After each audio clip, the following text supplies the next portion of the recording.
బంగ్లాదేశ్లో హిందువులపై జరుగుతున్న అఘాయిత్యాలు అరాచకాలను నేను ఒక ముస్లింగా మనస్ఫూర్తిగా ఖండిస్తున్నాను. ఎందుకంటే ఇస్లాం ధర్మము ఎప్పుడే కానీ మంచి జరగాలి, చెడు జరగకూడదు, కీడు జరగకూడదు అని ఇస్లాం ధర్మం బోధిస్తుంది. నీ వల్ల ఒక్క మానవుడు చనిపోతే మొత్తం సమాజాన్ని చంపినంత పాపం ఉంటుంది అని ఖురాన్ గ్రంథం ఇస్లాం బోధిస్తుంది. హసీనా షేక్ ఈమె ఎవరు? ఆ దేశ ప్రధాని, బంగ్లాదేశ్ మాజీ ప్రధాని, ధార్మికంగా ఒక ముస్లిం. ఓకే, ఇది గుర్తు పెట్టుకోండి. అదే విధంగా అక్కడ బంగ్లాదేశ్ ముస్లిమా, పాకిస్తాన్ ముస్లిమా, హిందుస్థాన్ ముస్లిమా? ముస్లిమే. బంగ్లాదేశ్ కానివ్వండి, హిందుస్థాన్ కానివ్వండి, పాకిస్తాన్ కానివ్వండి, ముస్లిం అయితే ముస్లిమే. ధార్మికుడు ఎక్కడ ఉన్నా గానీ ధార్మికుడే కదా సార్. శ్రీరాముడు కేవలం అయోధ్యలో మాత్రమే శ్రీరాముడా అంటే ఎక్కడున్నా విశ్వమంతటో ఎక్కడున్నా గానీ శ్రీరాముడే, అంతే కదా. అదే విధంగా హసీనా షేక్ ఒక ముస్లిం, అంతే కదా. అయితే కేవలం హిందువులపై మాత్రమే దౌర్జన్యాలు జరుగుతున్నాయి అంటే, గవర్నమెంట్ తరపు నుంచే ఆ దౌర్జన్యాలు జరుపుతున్నారు అంటే, హసీనా షేక్ కి బంగ్లాదేశ్ విడిచిపెట్టి భారతదేశానికి రావడానికి అవసరం ఏమిటి? ఇది ఒకసారి మనం గుర్తుంచుకోవాలి.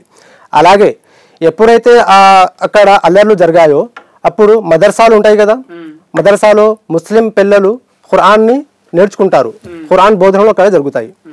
అయితే ఎప్పుడైతే కొంతమంది స్వార్థపరులు గుళ్లపై ఆలయాలపై దోపిడీలు చేసుకుంటున్నారు, విగ్రహాలను ధ్వంసం చేస్తున్నారు కదా, అప్పుడు ఆ ముస్లిం స్టూడెంట్స్ వెళ్ళి అక్కడ ఆలయాల దగ్గర కాపలా కూర్చున్నారు, ఇక్కడికి వస్తే ఒక్కొక్కరికి పగిలిపోద్ది అని.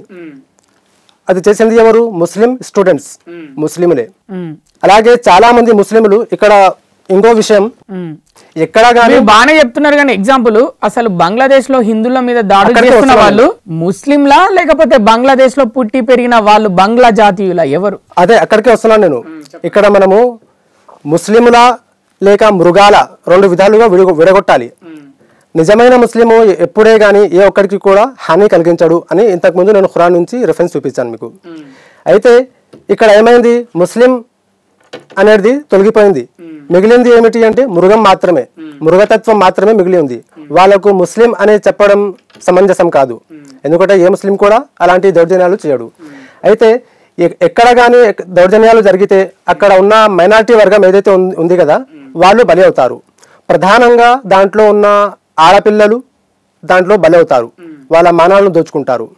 ఎక్కడ జరిగినా కానీ, ఇంతకుముందు జరిగిన యూరోప్లో, అమెరికాలో అక్కడ కూడా ఇలాంటి ఏవైనా సంఘటనలు జరిగితే దోపిడీలు చేసుకుంటారు, ధన మాన ప్రాణ దోపిడీలు జరుపుతాయి. యూరోప్ అమెరికా అన్నారు కాబట్టి ఇప్పుడే అడగాల్సిన పరిస్థితి కాబట్టి అడుగుతున్నా.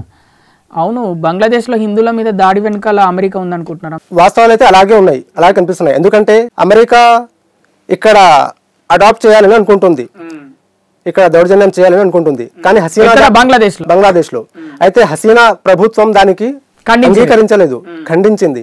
అయితే ఎలాగైనా ఈ ప్రభుత్వాన్ని మనము తొలగించి వేరే ప్రభుత్వం, వీళ్ళకు అనుకూలంగా ఉన్న ప్రభుత్వాన్ని స్థాపించాలి అనే ఉద్దేశంతో అమెరికా కూడా ఈ కుట్ర చేయొచ్చు.